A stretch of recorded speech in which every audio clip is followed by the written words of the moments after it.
What's up, guys? How are you all doing out there tonight? Hopefully everybody had a fantastic day today. So, I've been seeing in the comments lately, and actually in the past too, I've been wanting to do this video for a while. What is a break? How do I get into them? Who should I break with? What is it all about? How do I get started? And for a lot of you guys who are new into the hobby, it's very important to understand how they work and, how to get into them.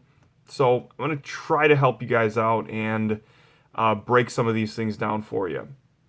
For anybody who's been in the hobby for a while, you've been in breaks before, you can pretty much disregard this video because you probably know all of the stuff I'm about to say. So, generally, a break is going to be either a single box or a half case, a full case, or a mixer of a bunch of different boxes.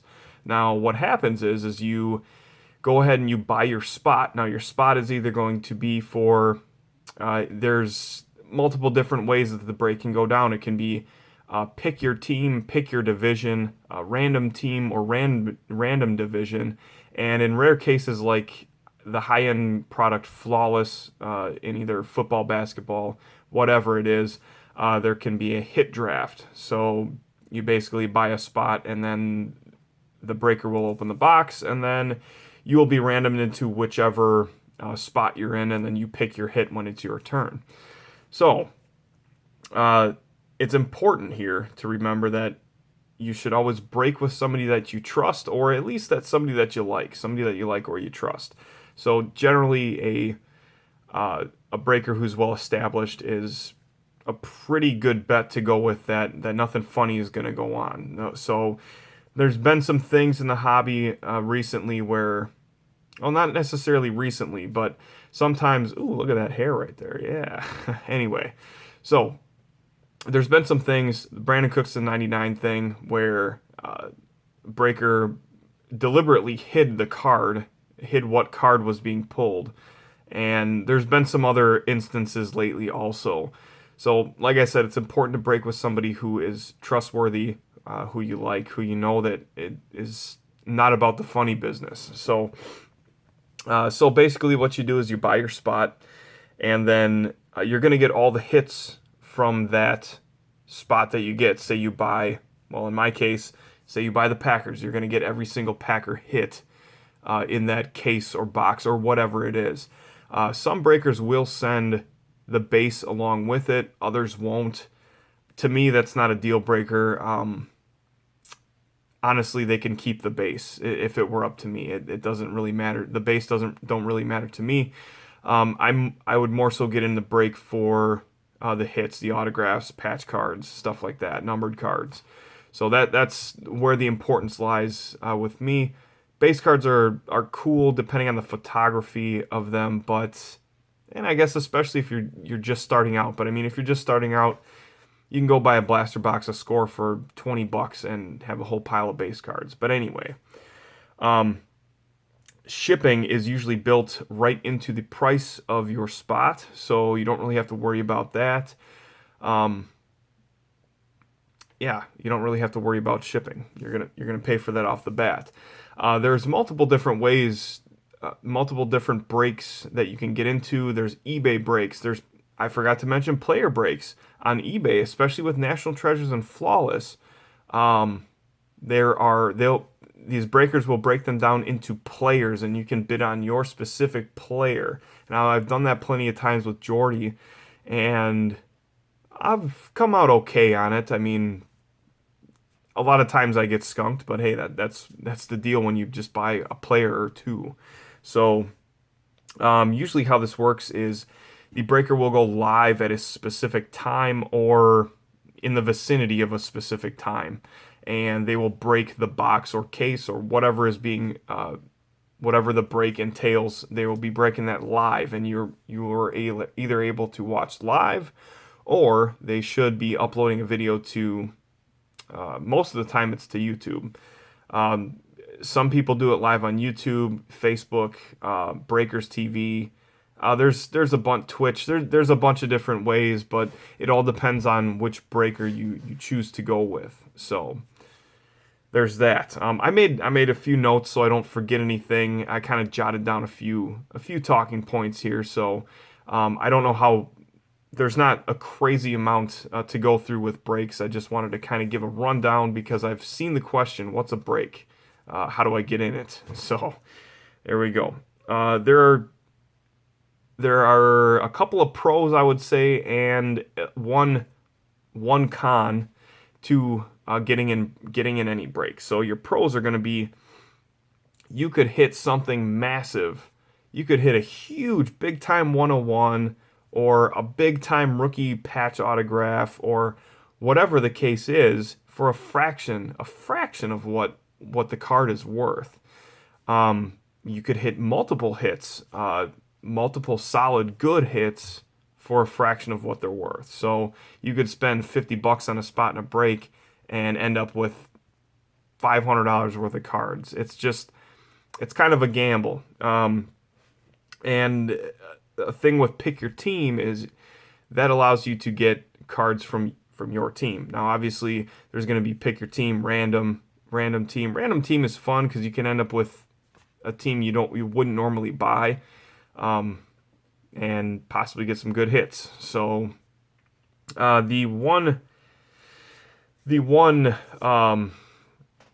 kind of glaring con to breaking is going to be the skunk factor, getting skunked, getting not a single card, not a single hit in your break. And trust me, believe me, it's happened to me plenty of times. And all I can say is, don't put all your eggs in one basket. If you only have a certain card budget and it's not very, very big or whatever the case is, don't put all your eggs in one basket. Don't go ahead and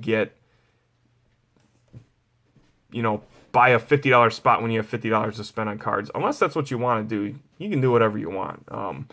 But generally what I would do is, buy a spot in a break, and then buy some singles, or buy a few packs and buy a spot in a break. It's really personal preference, but that skunk factor is always there. And so in that instance, if for some reason you don't hit, it can be pricey for no return. Whereas if you buy a box of cards or something, you're at least going to get something. Now, we all know buying a box of cards is not a slam dunk. It's not a home run. I guess I should throw this one in there. It's not a touchdown. So you could get 3 $4 autographs in your $100 box, or get skunked in a break for $100. It's all a gamble. It's really that's what this is, opening up boxes and packs to kind of see what you can get out of it. It's a good fun time. So that's kind of where the end of it lies here, is that the main overall thing about breaks is they're fun. They're fun to get into, man. It's an adrenaline rush to see, the guy you're breaking with pull a big card for you, and you're all jacked, you're all excited. It's just like you pulled it yourself, man. And that's the fun in it. It's fun. So I think I've pretty much gone over all of my notes that I jotted down to kind of go over with. If you are new to the community and if you are interested in breaks, now I'm gonna link up Buck City Breaks website in the description below. Those are the dudes that I tend to break with the most. They break on Friday nights. Now, sometimes that's not enough for a lot of people. Some guys want to break every day, and there's breakers out there that this is what they do. They do it professionally. They do it as a business, and they break every day. Some people break 24/7 all the time, and there's always a break to get into. What I like about Buck City Breaks is that and this is not a sponsored video. By any means, this is not a sponsored video. I'm just telling you how I feel about this. I like that they break on Fridays, and the chat room is very friendly, and it's good. It's a good fun time. So check them out on Friday. I'll link up their YouTube their YouTube channel down below also. I don't think they have a crazy amount of breaks up this week, but we'll handle that in the next week. Chris, Adam, we're gonna handle that. We're gonna get some cool breaks up there, and some affordable ones, and some higher end ones. I know they got some nasty higher end breaks up there right now. I can't afford to get in one right now, but I wish I could. But they got some nice stuff up there. Anyway, other than that, I hope that gives everybody a breakdown. Man, we're 10 and a half minutes in. I figured this was going to be like a 6-minute video. Um, I hope that gives you guys all a breakdown of what it is, what you can kind of expect, and go out there and have fun. Find a breaker you like. Find people with, good personalities that you can connect to, even if it's just by watching a video. It's meant to be enjoyable. This hobby is meant to be enjoyable. If it's not enjoyable for you, it might not be the hobby for you. Most of the time, I would say with 90% of people who explore this option as a hobby to get into, as kind of a release, it's a good amount of fun, and that's what it's all about, man. I've been getting my kids into it lately, and my son, I posted it on Instagram yesterday. My son pulled his first autograph, and he was so excited. It was a James Washington I bought him a pack of Score, and he's so funny because he opens up a pack, and he'll just go, oh, this one, and this one, and this one, and he'll just put them on the counter at the card shop. This one, and this one. He's so funny. But anyway, he pulled that autograph. He was so happy.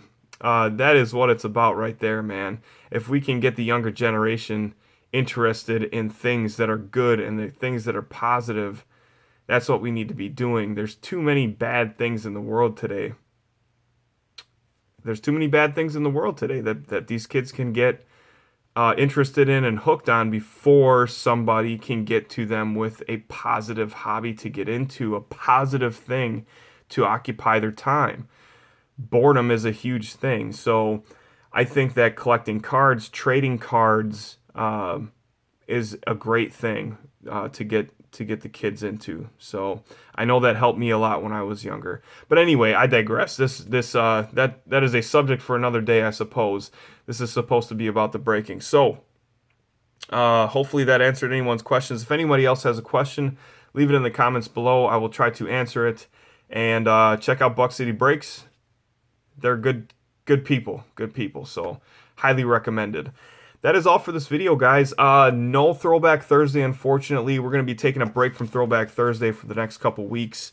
Have some things I got to take care of. And buying some boxes from 1990 whatever or 2000 whatever is not in the cards at this point. But we will be back with Throwback Thursday. Hopefully, might take a couple weeks off. Let's call it that. Luminance is coming out this week. Well, if you're watching this and it's not like the first week of June, then Luminance is not coming out this week. It had already come out. So that is all for this video, guys. Thank you all for watching, and I will be back with another video soon.